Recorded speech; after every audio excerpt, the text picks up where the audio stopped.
Hello there, everyone. Welcome back to the class, both to new and long-time students and lovers of history. This is History with Sai here today to discuss with you further about our topic around US civil rights. And in this video, we're going to focus on two campaigns, notably the marches in Birmingham and the March on Washington. If you haven't already, do make sure you check out our previous videos on the series. We've gone over civil rights right up to here in the early 1960s, so make sure you're keeping on track and checking those out. With all that said, notepads and pens at the ready, and let us begin. So I said there's two key campaigns we're going to look at here, Birmingham and the March on Washington. But there's some key things, some key lessons from Albany I want to make sure we've got ourselves grounded with so we know what the civil rights movement have learned from those early actions and what they can then do going forward to improve their chances of getting civil rights and especially federal action to intervene and support them. So, what were those lessons from Albany? Well, the first lesson was they should campaign on one issue at a time. Remember, Albany, they wanted to focus on several things at once. They were doing sit ins, jailings. They really wanted to take down the entire Jim Crow system. But it was too much, too far, too soon. And they had to, and I think that King especially took away from this. They've got to pace themselves, take their time, and really focus on just one issue as it goes, like they did with education, then with transport. Now, whatever they do next, they've got to do it one step at a time to guarantee progress and guarantee success. Another thing was to ensure the media always supports them and not turning towards the whites. Remember, something that Laurie Pritchett was really successful with doing was responding to the African American actions in a way that made the whites and his police force look quite respectable and quite moderate in how they responded, not racist and not violent like they wanted to show was the case. So to do so, they also would have to make sure that two other key things were followed. The first is that they try and incite the whites and the police, especially in the South, to show their hidden racism, to be violent, to be outspoken, to be racially and verbally abusive towards them, like we saw with cases in Montgomery, at Little Rock. They want to keep repeating that and make sure it's on show. And the fourth action is to maintain unity. Remember, SNCC and the SCLC, they weren't getting along, they weren't helping each other, and so I had to disagree about who should take charge, how they should do things, that one was better or more important than the other. They had to get rid of those disputes, get rid of those problems, because when doing so, by doing all four of these actions, they could ensure the federal government would respond in their favour and help them out. So we're going to see with these following two campaigns how they actually go about doing that and whether or not it actually was successful. So the first one we want to look at is the Birmingham campaign in 1963. Now, why Birmingham? Well, Birmingham is in Alabama, a state that has been very rife with racism and very segregationist. In fact, Birmingham is actually nicknamed Birmingham for the frequency with which black businesses and churches were firebombed. Remember I said in a previous video how SNCC and the students, to raise awareness for African Americans about how they could vote, one of the big campaigns they were conducting, they were meeting in Baptist churches, but white racists were firebombing and destroying them and really causing devastation. And so Martin Luther King and the SCLC decided to lead a campaign to desegregate the entire town. Now, King understood that this was going to provoke a big violent response, and so he had to make sure that what they were going to do was going to be quite successful. One thing that was quite advantageous for them was the police chief here, Bull Connors, was overtly racist and not against using violence and force against African Americans. The SCLC were really riding on this campaign to work as well. They hadn't really gained anything since the Montgomery bus boycott back in 1956. So they really were quite passive as a movement up to this point. If anything, they'd only been seen as troublemakers by impeding on the success of SNCC at Albany. But King was very faithful in choosing Birmingham as the place to do this. In his opinion, this was by far America's worst city for racism. And of course, he was quite impatient with the federal government. We're going to be saying a lot about the federal government in our following lesson and what exactly happened to them as things have changed in the early 1960s for them. So they really wanted to expose the divisions and injustice that was occurring and ensure public opinion was going to side with them. And targeting this place was going to be quite successful because Bull Connors was so segregationist and actually quite known for using violence as a response. And indeed, there was the violent response that they wanted. The first month of action was quite calm, to be fair. The police chief was actually adopting similar tactics to what Pritchard had used in Albany. He ensured that the SCLC were not attacked and not really set upon. However, the SCLC began to use students, to use teenagers in their demonstrations. The teenagers were quite good at taunting the officers into action and into retaliating against them. And this is where Connor's police force began to make mistakes. Following these taunts, the police did attack. They used water cannons, they set dogs upon the students, and they would even beat them with their nightsticks, and actually went so far as to imprison around 1,300 children during their attacks. You can see with the images on the screen the exact measure of the attacks that were done. Again, we see how violent it actually is. Again, blasting these students with their hoses, setting the dogs upon them quite violently. Again, the gentleman in the image on the bottom there, he's hardly safe. He's being bitten by this dog, bitten by the animal, and the police are not exactly doing anything to stop it. They're even grabbing onto the man, arguably pulling him closer to be attacked further. And remember, these images are being shown throughout America. The media is capturing all of this on television, on media reports. And it's why I really do want to stress, when you go away and do wider research, it really does help to witness that footage for yourselves, to put yourself into the shoes of many Americans in 1963 who would turn on the TV and see these images shown to them across the nation as they were watching, as they were at their local diners, maybe while they're having food with their family, or maybe while they're just waiting in between commercials for the next football match to come on. This is what they're seeing, and this is what's in the eyes of many Americans, and it's turning the white moderates against the segregationist South and making them realize how unjust it actually is. This really boils to a point when King himself is also arrested when he defies an injunction and continues marching and protesting.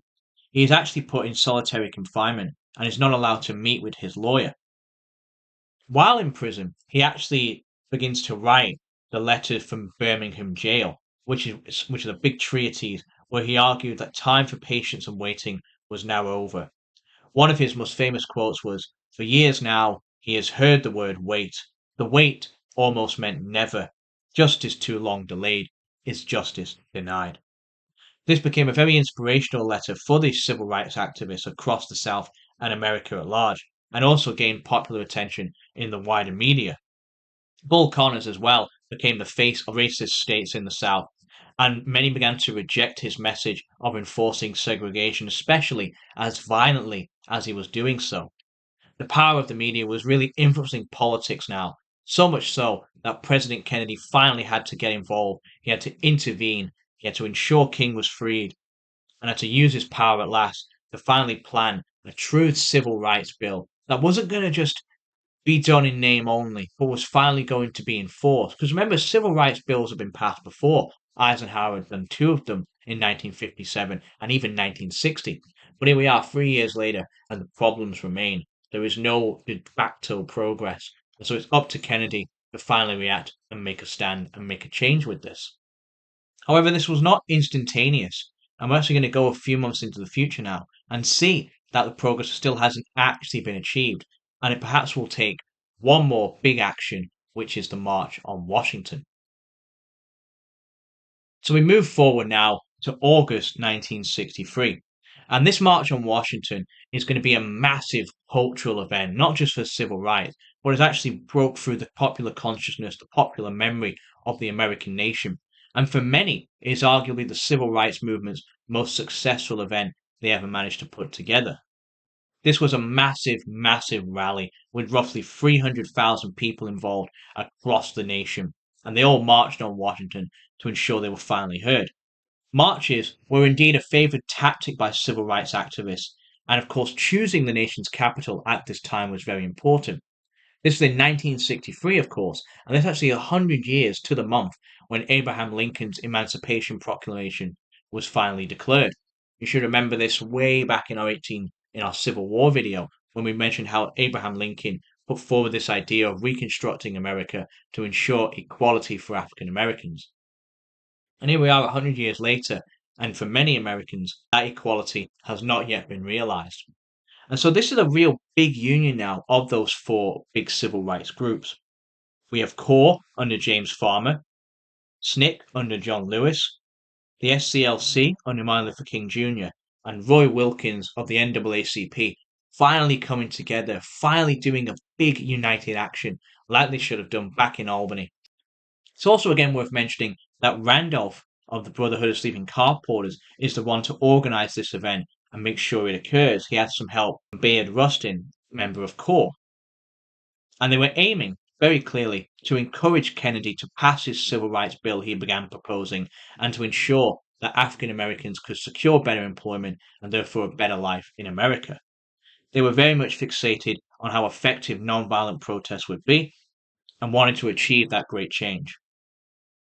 For all intents and purposes, the march was a massive success and culminated with a speech from Martin Luther King, the I Have a Dream speech. This is perhaps one of the most famous speeches in American and even world history.